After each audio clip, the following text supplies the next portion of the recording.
भक्तों राम राम, राधे श्याम। भक्ति भाव विद रेणु रस्तोगी चैनल में मैं आपका स्वागत करती हूँ। तो जिनका जन्मदिन है उन सभी को हार्दिक शुभकामनाएं, और जिनकी मैरिज एनिवर्सरी है उन सभी को भी हार्दिक शुभकामनाएं। तो आशा करती हूँ कि आप सब कुशल मंगल होंगे। तो आज जो है कृष्ण पक्ष की एकादशी है। इस कृष्ण पक्ष की एकादशी का नाम है उत्पन्ना।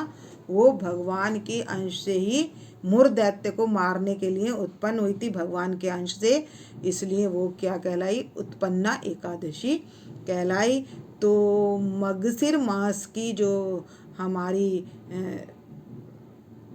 एकादशी कहलाती है, तो वो कृष्ण पक्ष की एकादशी उत्पन्ना एकादशी कहलाती है। तो इस उत्पन्ना एकादशी की आप सभी को हार्दिक शुभकामनाएं। तो जो ऑफिस जाते हैं, आज की वीडियो रहने वाली है कि जो लोग ऑफिस जाते हैं और छोटे बच्चे भी हैं तो भोग किस तरीके से लगाएं। तो जो ऑफिस जाते हैं तो वो तो एक एक बर्तन में, या तो वो एक बॉक्स ले सकते हैं स्टील का, या एक प्लेट में, और जो घर पर रहते हैं वो प्लेट में कट करके फ्रूट्स उसका भोग लगा सकते हैं। तो उसमें क्या भोग लगाया जाता है तो पहले मैं बता देती हूँ। तो एकादशी के भोग में हम क्या क्या चीज़ भोग लगा सकते हैं। तो भक्तों सबसे पहले तो हम ड्राई फ्रूट ले लेंगे। तो जैसे टिफ़िन में क्या रख जाएंगे, जैसे हम इनके लड्डू गोपाल जी के लंच बॉक्स में जैसे ऑफिस जा रहे हैं तो हम ड्राई फ्रूट वगैरह जो सूखी चीज़ें हैं, या हमने घर पर कोई मिठाई बनाई है तो कुछ भी है वो हम इनके पास बॉक्स में रख जाएंगे। और सबसे पहले हम केसर वाला दूध, बादाम वाला गरम दूध अपने लड्डू गोपाल जी को ड्राई फ्रूट के साथ, मिश्री माखन के साथ ऑफ़र कर देंगे। तो मिश्री भी हम इस तरीके से रखेंगे। तो ये मिश्री मैंने थोड़ी इसलिए निकाली है कि इसके बाद ये मिश्री दोबारा, ये तो हम प्रसाद बन चुका, तो इसको हम अलग बर्तन में निकाल के फिर इसी कटोरी में, मंजी हुई कटोरी, दूसरी कटोरी जो भी हो, तो कहने का भाव है कि इसको हम इसमें ढककर रख कर जाएंगे। तो ऑफिस जाने वाले तो इस तरीके से भोग लगाएंगे, और जो घर पर रहने वाले हैं जो किस तरीके से भोग लगाएंगे, तो मैं दोनों की ही वीडियो एक साथ दोनों में ही बता दूंगी। तो हमने सबसे पहले दूध का भोग लगाना है। तो भक्तों हमने बाल भोग में भी दूध का, या हमने मखाने की खीर बनाई हो तो हम उसका भी भोग लगा सकते हैं, रबड़ी का भोग लगा सकते हैं। तो दूध से निर्मित वस्तुएं जो कुछ हमने घर पर बनाई होंगी तो भक्तों हम उन सभी चीज़ों का हम भोग लगा सकते हैं। तो ठंड है, जैसे हम दही की लस्सी यूज़ नहीं करना चाहते, दही यूज़ नहीं करना चाहते, तो जो लोग फलार में जैसे कोटू वगैरह खाते हैं तो वो दही उसके साथ गरम गरम पकौड़ी के साथ, या आपके चीले के साथ आप जो भी कुछ बना रहे हैं तो दही पहले निकाल के रख लेंगे, तो हम उनको भोग लगा सकते हैं। और ठंडी होती है दही तो हम दही चीनी में, यानी कि लस्सी, इसका भोग, ठंडी चीज़ों का भोग अब नहीं लगाएंगे, क्योंकि अब से हमारी क्या हो गई, सर्दियाँ शुरू हो गई हैं। और इसी एकादशी से क्या होता है, जो ऊनी वस्त्र होते हैं वो अपने लड्डू गोपाल जी को विग्रह रूप में, जो आप जिनकी सेवा कर रहे हैं उनको ये वस्त्र पहनाए जाते हैं। तो वो आज ही के दिन से पहनाए जाते हैं। और उधर जब हमारी फागुन में जब एकादशी आती है तो उस पर हम तब तक इनको ये वस्त्र पहनाते हैं। तो अब से धारण कराकर ये वस्त्र फागुन तक इनको गर्म वस्त्रों की सेवा दी जाती है। तो भक्तों जो आगे मैं वीडियो बता दूंगी कि किस तरीके से और किस तरीके का करनी है।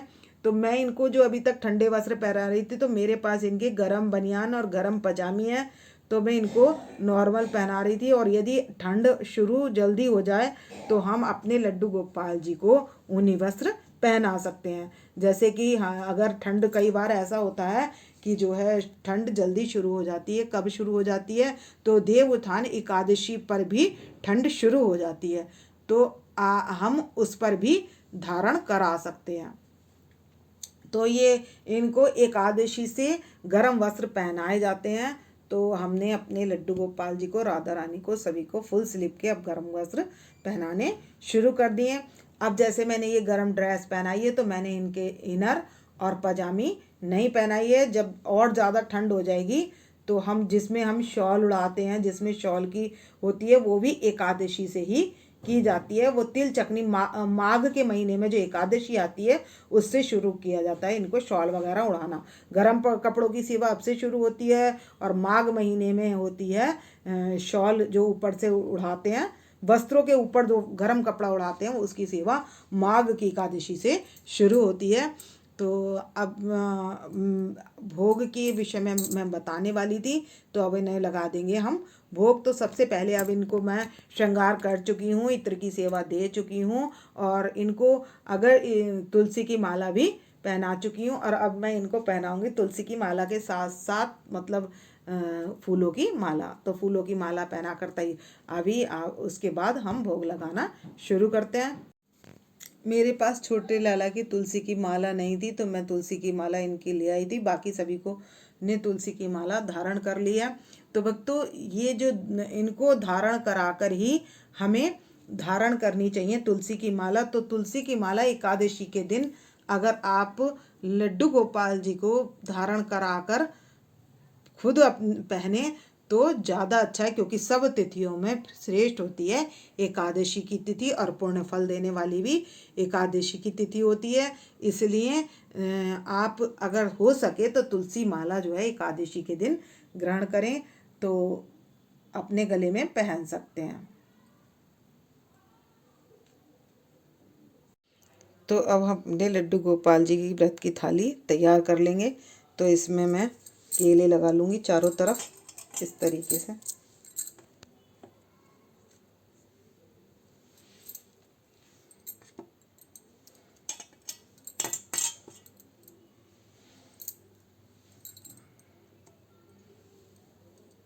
और इसके बाद मैं लगाने वाली हूँ अमरूद।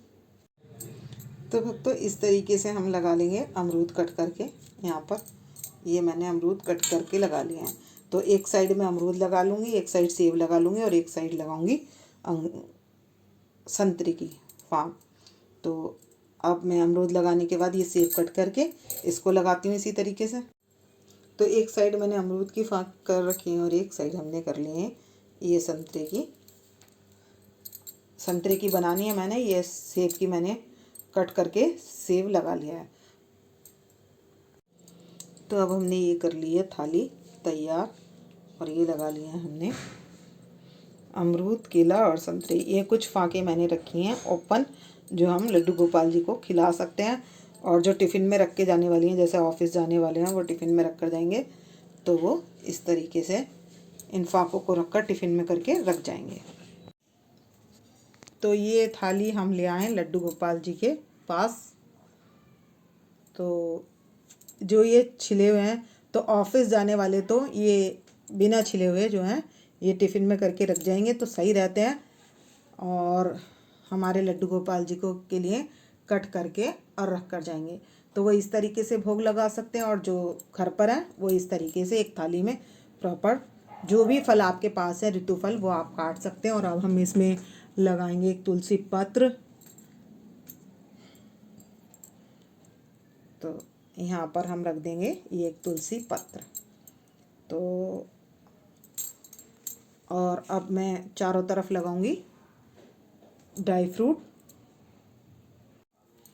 तो हमारे लाला का सबसे प्रिय भोग है माखन और मिश्री, तो इसका भोग हम अवश्य लगाएंगे। और आज जो जैसे एकादशी है, तो जब हमारी जो एकादशी होती है कौन सी वाली, देव उठान एकादशी से हम लड्डू गोपाल जी को तिल का भोग लगा देते हैं।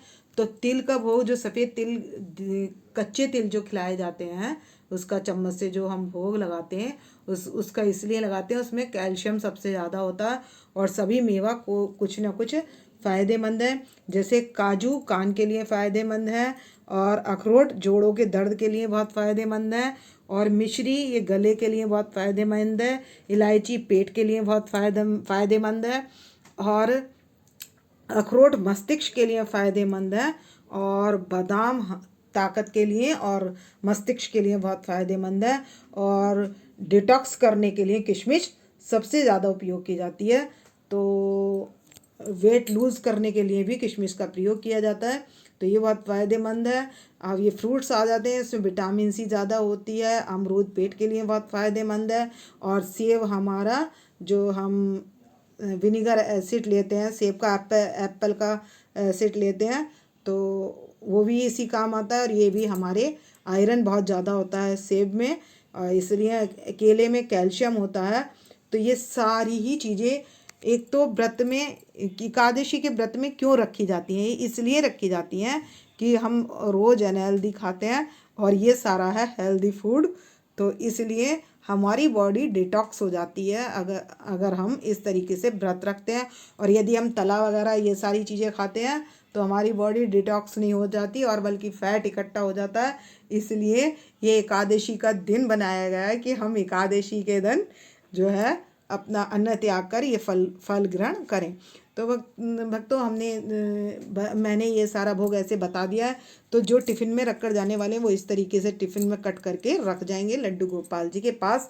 आजकल ठंड पड़ने लगी है तो सेफली सही रहते हैं, और वो भोग प्रसाद जो होगा वो हम आकर खा सकते हैं। और या हमारे घर में जैसे बच्चे वगैरह हैं तो वो भी इस प्रसाद को खा सकते हैं।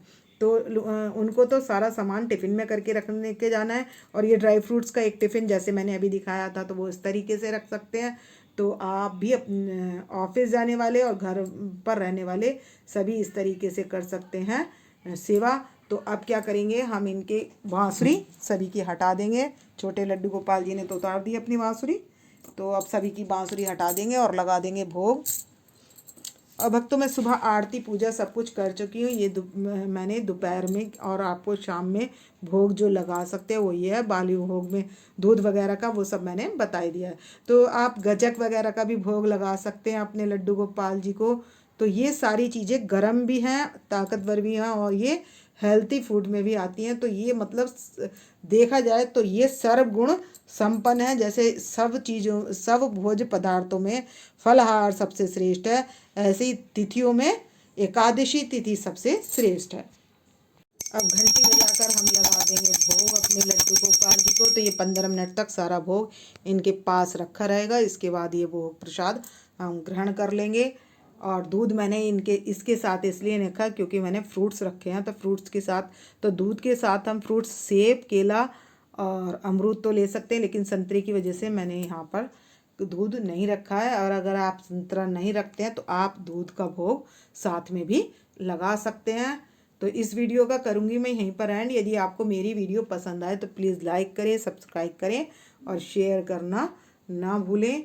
और कमेंट्स में एकादशी मैया की जय, राधा रानी की जय आप कमेंट्स में लगाया कीजिए। आपकी हाज़िरी लगती है कमेंट्स में। आप यदि हाज़िरी लगाते हैं तो आपकी हाज़िरी इसमें लगती है जो भोग प्रसाद है। तो आप अगर जो कोई आप मतलब भोग नहीं भी लगा पा रहे हैं, जो मतलब इस भाव से भी कह देंगे कि ये भोग मेरे लड्डू गोपाल जी ग्रहण कर लें। यदि आपको मार्केट में कोई अच्छी वस्तु दिख रही है और आप वो खरीद नहीं सकते हैं तो आप वहीं से ये भाव ग्रहण कर दें कि ये मेरे लड्डू गोपाल जी के लिए बहुत अच्छी लग रही है और वो इसको ग्रहण कर लें।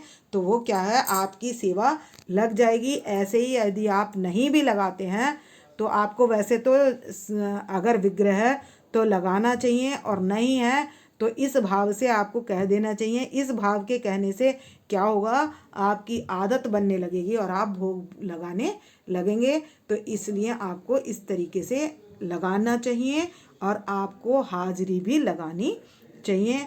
तो आप कमेंट्स करके राधे राधे भाव से हाजिरी लगा सकते हैं। और सभी के लड्डू गोपाल जी को मैं भाव से कहती हूँ कि जो सभी लड्डू गोपाल जी इस भोग को ग्रहण कर लें। तो भक्तों, राम राम, राधे श्याम।